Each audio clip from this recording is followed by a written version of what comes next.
everybody. How y'all doing on this Saturday? I guess it's afternoon now. Time's flying by. Time flies when you're having fun. Came down here in Messick Point and just see what's going on, and had the opportunity to run into somebody I've been wanting to get up with for a while now. And so we're going to sit here under the shade tree and just talk, have a little visit.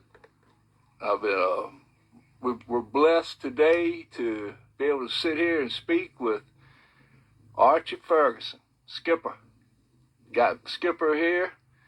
Look at his hat now. It says All-American 1932 Original Classic. He just turned 90 years old this year. Just recently. What month was it? July the 17th. July the 17th, 90 years old. But yeah, he's one of my good buddies down here. Great friend, good man. And so I've been wanting to get with him, talk with him. So Skipper, tell us, you was born and raised right here in Bull Island, won't you? On Messick Road. On Messick Road. Not far from Messick. Enters Ridge Road, enters Messick Road. Mm-hmm. And I was a couple of houses down from Ridge Road. I lived with my grandmama.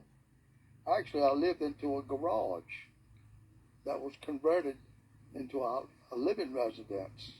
Since we didn't have no automobile, it was just sort of a shed, like. Right. It was about the size of a garage. And I don't know, times was hard then. Right.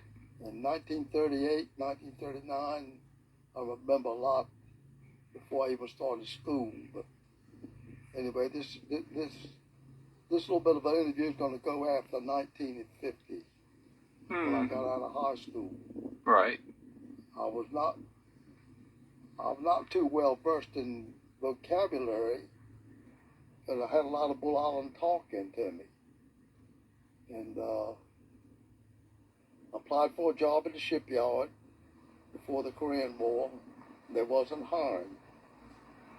And after the Korean War broke out, I did get a job in the shipyard at $1.03 an hour. Wow. And I was a helper. And I wasn't worth 2 dead flies. Oh, because I didn't know anything. Well, you got to start somewhere. Got to start somewhere. And anyway, I worked in the sheet metal department. Mm-hmm. And didn't nobody want to hire me or didn't want to work with me because I wouldn't work. I wouldn't do nothing. I wanted to goof off all the time. Oh boy.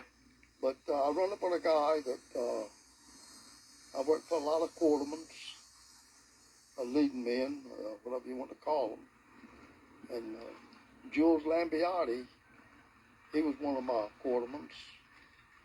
And he couldn't work me.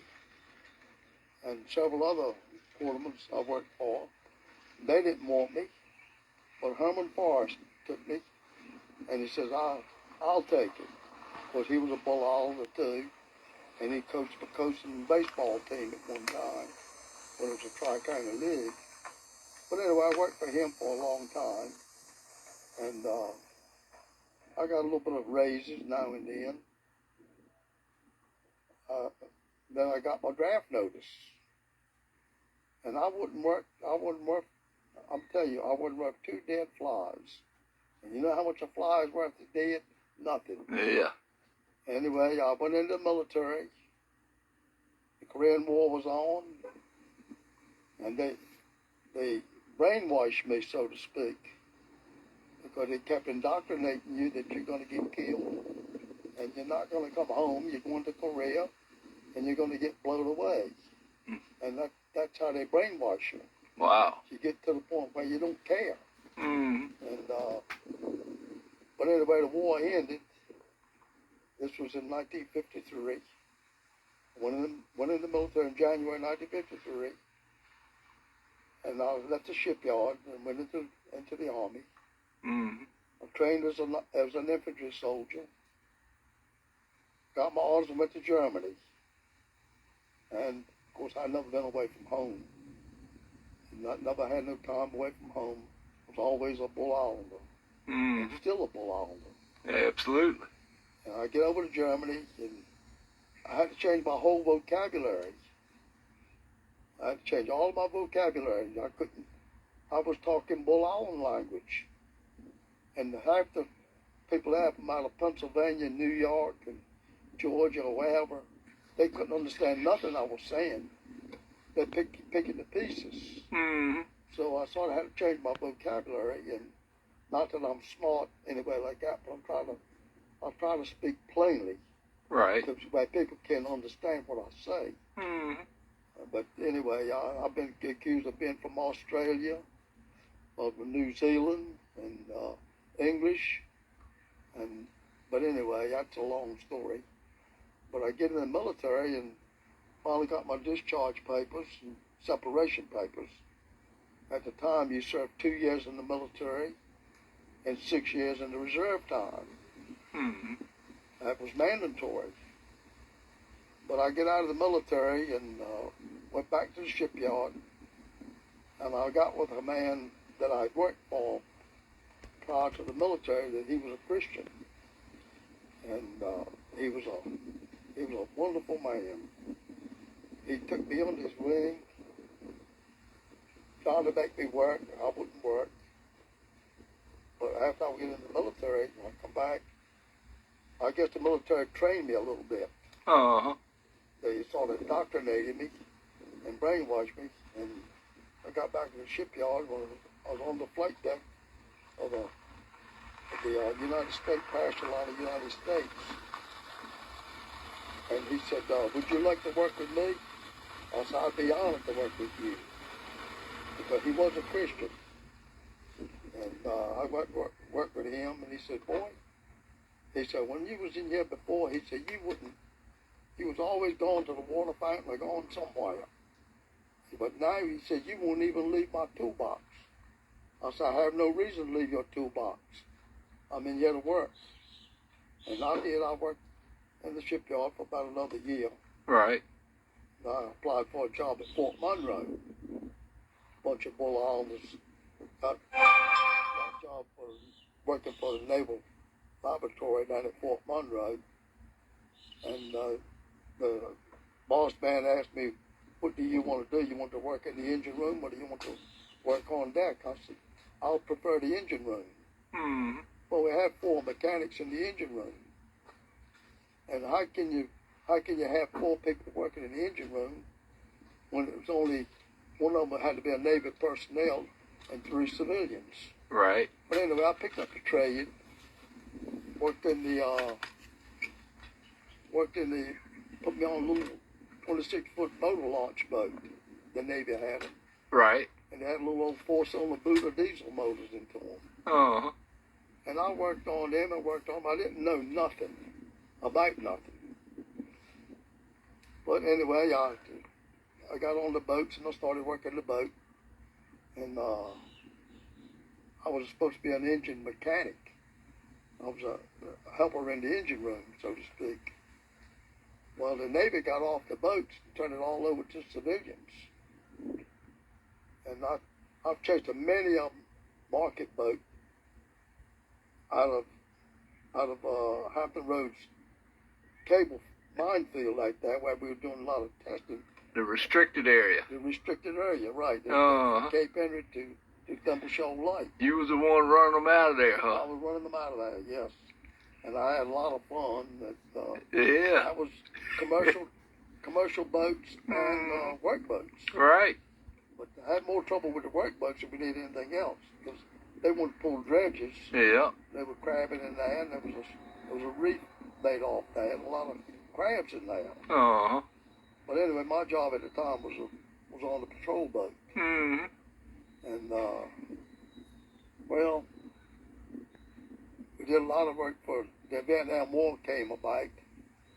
And we did a lot of underwater mine experimentations for the Navy or for the government. Mm-hmm. And did a lot of projects for them, but being in the engine room, I didn't get too much experience on what they were doing. And all I was the engineer on the boat. Right. And so far as working on the cables and doing the monitoring of the tape recorders and all. Mm-hmm. That these minefields that were testing, we fired machine gun, the 50 caliber machine gun, to see the triggering mechanisms on the mines. Mm-hmm. And we had tape recorders that were recording all of this. Mm-hmm. And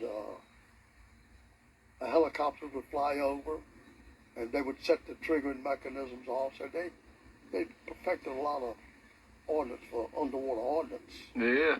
And, So they could determine if submarines were coming up or anything. Submarines, PT boats. When President Kennedy got assassinated, he activated a PT squadron. And I worked with PT boats. And anyway, I finally got to be a mechanic, and then as an engineer. Mm-hmm. And when it first started out, they wouldn't even promote me.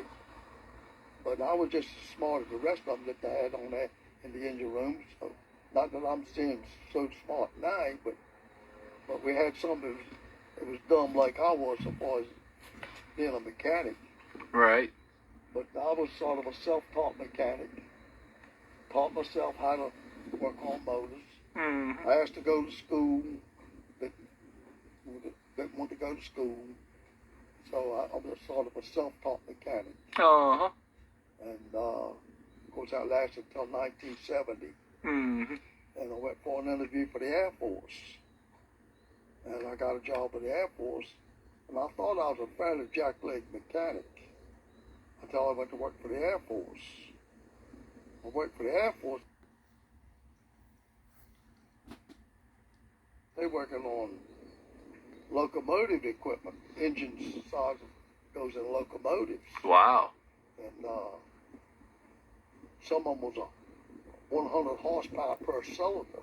Mm. And they were in Niagara Falls.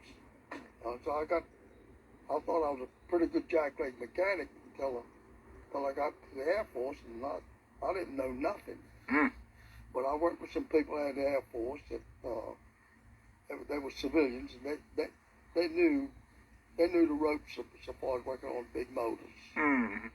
And of course, from the big engines and all, then it lasted about 4 years. I was all up and down the East Coast, from North Carolina to Canada on the East Coast. Mm. And we go from one station to another, depending on what I had to have worked on. And we're working for NORAD, part of the NORAD Air Defense Command. Right. And it was out of Cheyenne, Wyoming, Cheyenne Mountain. Mm. And of course, I never did get out to Cheyenne. I was scheduled to go, but I didn't go.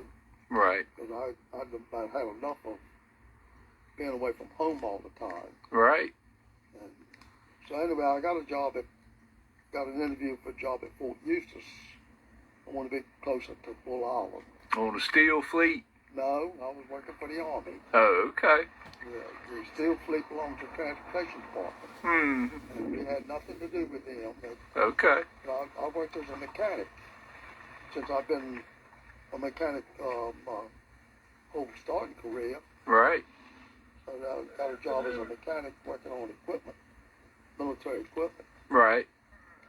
And I held my ground pretty good on that. I held my ground pretty good on the mechanic work. Yeah. I was working on cranes and forklifts, and if the Army had it, I worked on it.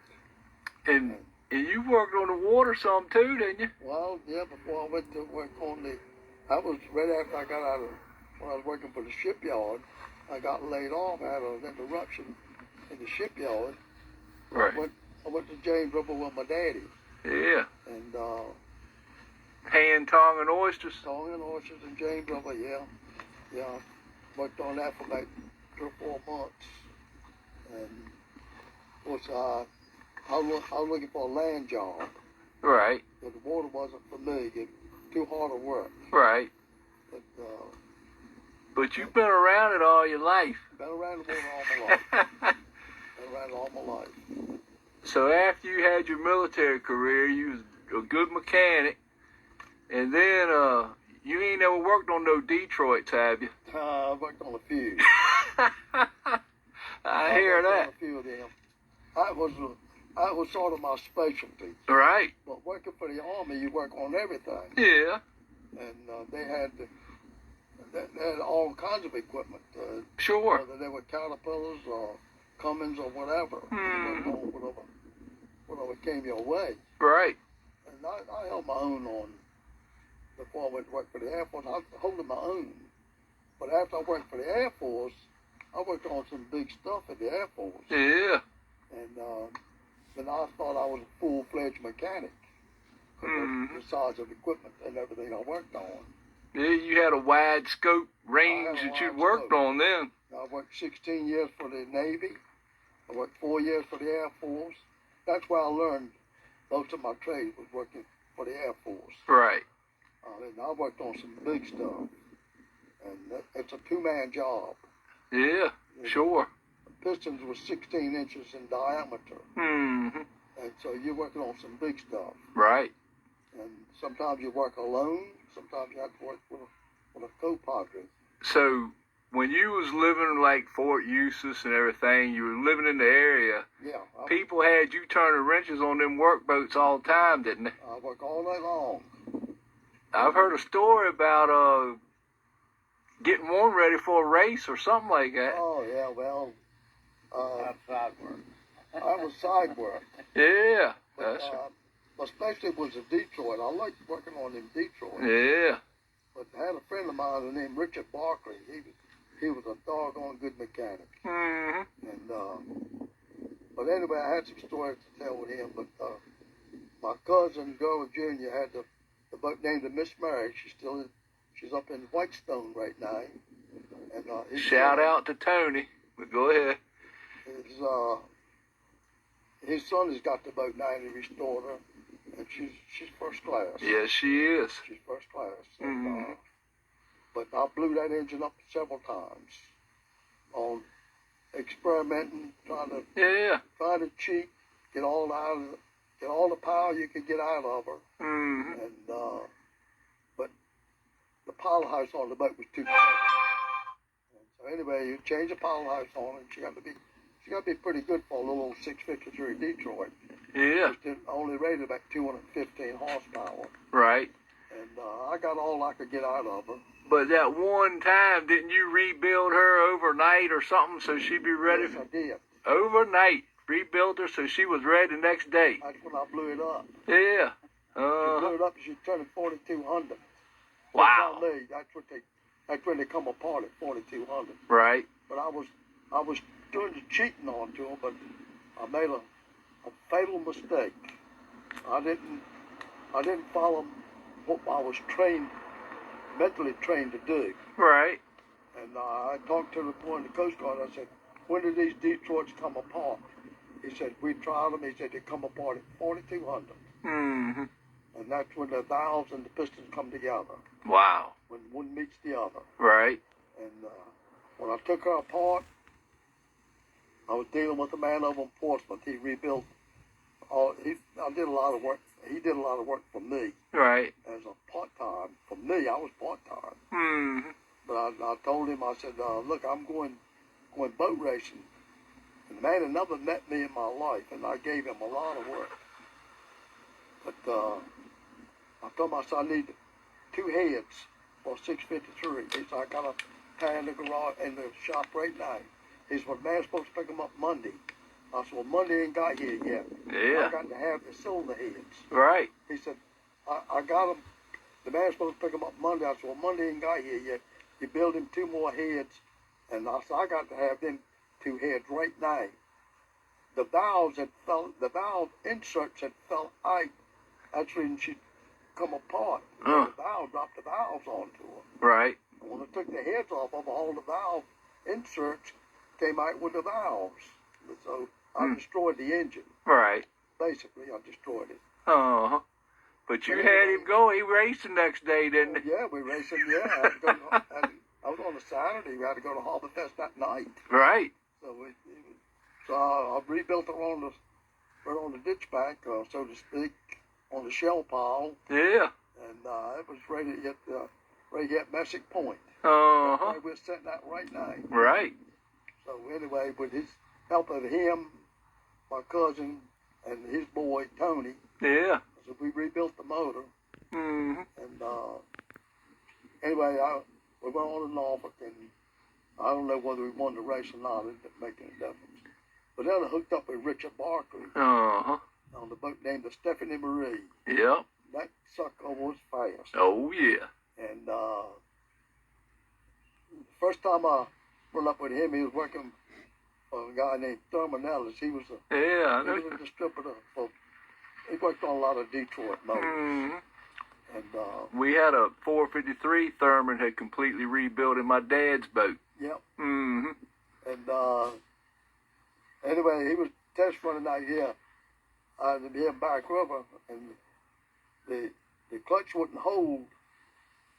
The velvet drive clutch will not hold a 871. Oh, no. That's what he had in the 871. Right. And the velvet drive clutch will not handle that much horsepower. Right. They'll only take about 250 horsepower, about all the good 871 will put out. You're right on the verge of limit. You can work it, Mm-hmm.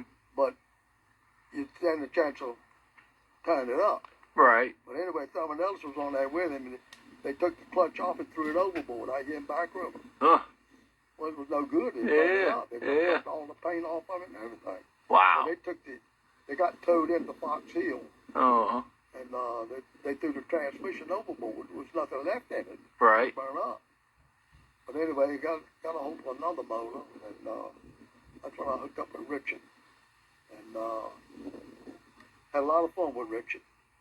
And we did a lot of experimenting with it, and we raced a lot of boats with that thing. And one of the boats was, the name of it was the Bay Lady, was one of the boats. So they had big old Caterpillar motors into them, and the main one that Richard had to race because he was so fast, they later hooked him up with a boat named the Lady Leah's. It belonged to JoJo Melzer out of Deep Creek. Uh-huh. I guess he's out of Deep Creek now, but he sailed out of Deep Creek at the time. But he had two 350 Chevrolets paired up into the Lady Leah's. Right. But we never did beat him, but we could have beat him. Right. But that's another story. Mm-hmm. But then I went all back to Fort Eustis after. This is all playing around past part-time. You got to have a little joy in life. Sure. So anyway, I went with boat racing a lot. I was on the committee, judging the boats and everything, and they always complain. You put me in the wrong class of boat, and Yeah. when you try to class them as to the size of the boat, what horsepower they're running, Mm-hmm. and try to equal it out the best you can. Right. Some boats are faster than others Yep. because of the way the hulls are built. Mm-hmm. But anyway, I had a lot of fun with both of them, my cousin and Richard Barkley. You will be on the committee this year? Well, I ain't been on the committee. You done retired from that, ain't Oh you? yeah, I'll be glad for that. You the honorary judge. Well, I don't know about that, Yeah. but you're a real good friend of mine, Alan. What? You're a really good friend of mine. Well, you a good friend of mine, too. And I worked on your boat a little bit. Yes, you did. And I tell all of them, look, you could tune them in, you could set them blindfolded. All you gotta do is hear it. You lay your hand on that valve cover and listen to it, or you don't even need to see it. You can do it blindfolded. Yeah. You done it so much. Yeah. Well, I wanted to work on your motor when you changed the motors, and when you took the 671 out, Right. you bought the 871. I wanted to work on that motor. Uh-huh. But anyway, you didn't want to put me to the punishment. But I could have saved you a lot of money, Alan. I hear that. I could have. I know you could. Yeah. Yeah. Those injectors are not cheap. Oh, no. And you know yourself that Yeah. you paid for putting a set of injectors in your motor. Uh-huh. But I did come in and work on her a little bit. Yeah, you did. Put the injections into her. That's right. Try to get a little more horsepower out of her. She run great. She ain't never missed a nice pop. Nice running motor. Uh-huh. And anyway, that's another story. That came out of a Virginia Beach pumper truck. Yep. They bought a brand new fire truck, pumper truck, and wrecked it when she was right new. I mean, she wasn't old at all, and they done wrecked her.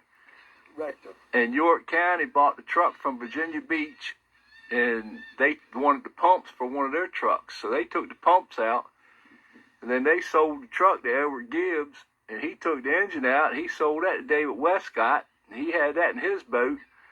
And then when Nick had that boat, he was selling that to Sean. Then Sean decided to put a brand new Cummins in her. So there, that left the 871 available for me. Right. I'm glad it did, too. Yeah. I'm all about Detroit. It's a poor man's motor. Yeah. I'll tell you what. I've rebuilt a lot of Detroits, but I can build 2 Detroits for 1 Caterpillar. Sure. Cost-wise. Right. And I'm not bragging on that, but it's a fact. We refer to it as a poor man's engine. Mm-hmm. And they're poor man's engine. Right. If you can't afford a Detroit, then you might as well get out of the business. That's right. Now, you can spend a lot of money on horsepower, getting all these big Caterpillar motors and C12s and 15s and all of that. Yeah, they got a lot of horsepower. Right. But if you want reliability, you get yourself a Detroit. Yeah. Preferably 671, 871, or 453s. Yeah. 653s was a screaming eagle. Mm-hmm. And then the 453 will scream too. Yeah. Anyway, look, we worked out of Back Creek and Seaford. Yeah. And we had a 40-foot dead rise, had 453 in it, and we would leave out of Back Creek, and we would fish 200 or 250 pots. We usually had anywhere between 200 and 250 pots, and we would fish all the way around the Back River and back every day on 5.5 gallons of fuel. That's right. Yeah. If you can't do that, something wrong with you. 453 puts out about 130 horsepower, and that's reliable. Oh, yeah. If you can't get a 453 run or 353 run, something is wrong. Right. And Leon the coach has got one now. He sunk her at Harbor Fest this year. Right. And I went down to look at her. I would never wait until August when she went down on June the 6th. Right. And she stayed underwater for 2 weeks. Mm-hmm. I could get that motor running. Mm-hmm. But I'm 90 years old. Right. And I don't get around like I used to. Right. And my skin is real thin. Uh-huh. If I break the skin on me, I'll bleed like a stuck hog. Right. And well, I ain't but 60, and if I ain't bleeding, I ain't doing nothing. well, that's right. Every time I try to do anything, I'm bleeding. Right. But anyway, he decided he would get him another motor. Okay. Well, that's fine. So I wanted to get the motor running. Right. And I could have got it running. Yeah. I don't know what kind of condition she'd be in, but I could have got it running if I was able to. Right. But I can't bend over them motors anymore. No, you don't need to be doing that no more. You done your time. I worked on one over the Newport News, a truck, I don't know what you call it. He was a broker. Right. They wanted 25 dump trucks. He would get 25 people to provide the services for them. Right. But I worked on his motor all night long. Mm-hmm. And combing up the freezer. I'm working a public job. I'm working at Fort Eustis, and I'm doing this part-time. Right. I never made no money working part-time. No. And, I overhauled a 653 for $300. Yeah. You've been a kind man. You've helped a lot of people. I can tell you that. Well, I tried to. And I hope they ain't took advantage of you on that. Well, but if they did, it was my fault. Well, but I'll tell you this. I don't think nothing sounds no prettier than a Detroit with wet exhaust wound up tight. right. It don't get no better than that. No better than that. And you can hear them. You hear them coming too. Oh yeah, man, yeah. I just got that old Detroit wound up. Yeah. And but I had a lot of fun working on them. I love working on them. Yeah. I mean, it's mind over matter, I guess. Sure. If you enjoy what you're doing, you don't work a day in your life. Exactly. That's it. But I worked all night long over there in Newport News on the dump truck. Yeah. And I come home and go right back to Fort Houston. I hadn't slept in 2 days. Right. Go back to Fort Houston and work an 8-hour day. And I come home and take a shower. I told my wife, I said, if anybody called for me, I'm gone somewhere. Yeah. And but a man by the name of Mason called me. He said he was gonna look for another motor. He said I was down at the marina down at Emery's. And he called me. My wife gave him my phone number. So he called me. He said, I want you to come look at a motor. I said, man, I don't want to look at no daggone motor. I said, heck, I'm all right, man. I ain't slept in 2 days. He said, well, all I want you to do is hear it. I said, I've heard enough Detroit. I don't want to hear it. You know, I'm not tuned into it anymore. Right. I'm out of tune. Yeah. Well, I need you to come over here anyway. I said, all right, I'll come over there. I was back over to Newport News. Where the Daily Press office is. I go over there and I told him, I said, man, buy it. I'll fix it. Just buy it. I'll fix it. Yeah. If it's something wrong, I'll fix it. Uh-huh. I said, well, I don't want to buy something that's a piece of junk. I said, I can fix junk. Right. Anyway. Look, all of us, when we was created, we was all given gifts and talents, you know. And some of us have been fortunate enough to realize what those gifts and talents are. And when you do and you work within those gifts and talents, you have a great life, you know. You enjoy it. Yeah. Yeah. You get to meet all these people through all these different, you know, situations and jobs and things. And, you know, but I mean, just to be able to work within your gift and talent is a special thing. Some people don't figure that out. Well, I'm not the smartest one that ever worked on a motor. Well, but, you know, I've learned a lot from other people. Yeah. And you got to listen as well as talk. Sure. And a couple of instances, I was working on Ernest Diggs' motor, the old man. I was working there on the Florida Road, and I was overhauling the motor. But Richard was working on his other son, Ernest Jr., over at Rescue. Right. And he said, I got a motor over here. And he said, I can't get it to turn. It just won't turn. He said, can you come over? I said, well, I'm overhauling the motor, you know. He said, well, it's his son. It's Ernest Jr. He said, can you come over? So I asked the old man, I said, he's having a problem with Ernest Jr.'s motor. I said, he wants me to come over there. He said, well, go ahead. Go ahead. It's my son. Go ahead. Right. So I go over there and I asked him, I said, what did you do, Richard? And he said, I did this, did this, did this. I said, well, it sounds all right to me. Everything, that's the way I learned. He said, well, it just won't turn. I said, well, it wasn't turning what it's supposed to turn, nowhere. Right. He said, let's go out of Pagan River. And we go out there, and he opened her up. And he said, well, you got 300 more RPMs out of it than I got. I said, I ain't done nothing, Richard. I haven't even turned a screwdriver on it. He said, well, you blessed it somewhere, lover, because you're turning 300 RPMs more than what I could get out of it. He said, he couldn't get but 1,800 out of it wide open is all he could get. Right. Well, when he had it, he was getting 1,500 out of it, and I got aboard, and he got 1,800. She's supposed to turn 23. Right. I said, well, I mean, did y'all even consider the wheel that was on it and all that? everything was fine. Everything was Okay. fine. All right. So he calls John Perkins. Yeah. And John Perkins says, oh, I think what's wrong with it. He said, come over here. So Richard had that little old 453 in that pickup truck he had. Right. And we go over to, he said, I need you to go with me. This was after I'd been over Pagan River with him. Yeah. He said, still ain't turning 2,300. Mm-hmm. He said, I said, where you going? He said, North Carolina. I said, North Carolina? He said, yeah. I said, well, let's go. So I got in the truck. That little 453, man. She wouldn't do about 50 miles an hour wide open. I mean, she was screaming. Right. And anyway, we get over there, and old John Ferguson, he said, Richard got what he wanted. He said, hand him some governor weights. I said, oh, these 653 weights. So John Ferguson asked me, he said, look at them.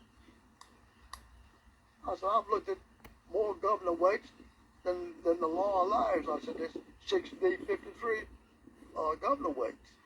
He said, look at them again. And I'll never forget what he told me. I said, I done seen enough governor weights to fill this building up with them. Uh-huh. He said, look at them again. And I looked at him. I said, yep, I see the difference. He said, what is the difference? I said, the weights are bigger than the 653 weights. He said, that's right. That's right. He said, what you got on that motor there, you got a gear, an auxiliary gear. And he said, that's the reason you got to have different weights. Because I never even thought about the gears on the back end of the motor, you know. Yeah. He said, you got an adapter gear on the back end, and you're driving it off in the adapter gear. Oh, boy. So you change the weights and the compensate. He said, then you'll be all right. Uh-huh. Change the weights and the motor was all right. But see, I learned from him. Yeah, sure. Because I looked at him 3 or 4 times. He said, look at him. 2 heads is always better than one. Hey, yeah. So we put it on the motor. She was all right. But look, y'all working together and coming together to solve something, that's how you do learn from each other. That's how you learn from them. Yeah. Teamwork. Yep. That's Teamwork. it. But I'm not the smartest one that ever was, but I've been around a lot. Mm-hmm. But I never stopped and realized, you know, what was really going on. Right. But you talk with different mechanics, you know. Sure. But before, Richard wouldn't even look at a Detroit. Wow. He wouldn't even look. He said, no, I'm a Caterpillar man. He working for Thompson Ford, see. Right. I said, the Caterpillar's harder to work on than the Detroit. Mm-hmm. No, he said, man, I can't handle them Detroits. He said, they run away on you. I said, yeah, they'll run away if you ain't watching what you're doing. They'll take off on you. Right. I had my runaways a lot. Well, I had a lot of runaways. We've been talking to you for quite a while now. Is something one more thing you want to throw out here and tell us about? And Life has been great, and it goes by mighty fast. Before you know it, you graduate from high school, if you graduate, and next thing you know, you're 90 years old. I hear that. And life goes by mighty swiftly. Yep. It don't take long for the sand to go through the hourglass. So make every Count your blessings. count your blessings, make every day count, right? Make every day count, yeah. Don't take nothing for granted. And don't take advantage of nobody. Yep. Don't take advantage of nobody. That's right. I'd rather give you my money in my pocket than to take 1 penny from you. I know that. I know that's what's in your heart. No, it ain't there. Mm-hmm. But as far as helping anybody, I will help anybody. I know you will. And, We appreciate you too. well, I hope you did. Mm-hmm. I had some money owing to me that I didn't pay. It don't make no difference. Mm-hmm. I mean, I made a living working a private job, you know, Right. working for somebody else. Right. And I'm satisfied with that. Yeah. And, you know, all I wanted at the time was get enough money to buy a Mountain Dew drink and a bag of chewing tobacco. That's Right. all that mattered in my life. I hear you. I mean, I enjoyed the money that I got. Right. Nothing but a fool would say he didn't enjoy the money that he got. Sure. But anyway, it's I didn't want to cheat nobody out of nothing. Well, I know you've been a blessing to me, you know, helping me out. And, you know, I know you've helped a lot of people. So we just want to tell you thank you and tell you how much you've meant to us. And, you know, we're here. We're here for you. Yeah, well, life is short. We're going on that boat ride too now. I know, and I want to get my neighbor on that thing. Yeah, we'll do it. Yeah. All How right. much that gonna cost me, Ali? It ain't going to cost you a thing. It's going to cost you a little bit of time. That's all. I'd like to get him on that boat. Okay. Yeah, he's my next door neighbor, Right. and he's a real good friend. Hmm. Not only a neighbor, he's a real good friend. Yeah. And they keep him. His wife keeps me fat. Oh boy. Oh boy. Well, I'm gonna go ahead and get us signed off here, and appreciate all of y'all that's been watching this, and we just had a great joy today being able to sit down with you, Skipper, and we appreciate you sharing with us, and it's a story to tell. Yeah, it is a story to tell. It's a story to tell, yeah. But life's been good. Absolutely. That's it. Yeah, life has been good. All right. Well, we hope all y'all are having a great weekend. Go ahead, get out here, get you some of this salt air, some of that salt water. Add a little flavor to your life, and enjoy life. Like Skipper said, before you know it, you'll be 90 years old. Exactly. So make every day count. And yeah, behind me. 1 year behind me. Oh boy. 1 year behind him, huh? You getting there too? He's 89. Won't be long. I hear that. That's it. Y'all, this is the hangout. They come down here in the evenings, hang out. We got one or two more that comes out here. Yeah, I see y'all over here. Oh yeah. Well, I say they don't want me in the middle of that. Oh yeah. Man. Everybody's his friends here. Right. That's it. Yeah, everybody's friends. That's I try it. to make him mad real often. I try to get him mad. Because I worked with his daddy at Fort Monroe. Okay. I worked 16 years with his daddy. Right. I try to make him mad, but I can't make him mad. I hear that. Well, that's good. He's All a right. good friend of mine. Yeah. All right, everybody. Well, we're going to sign off. We're going to say thank you.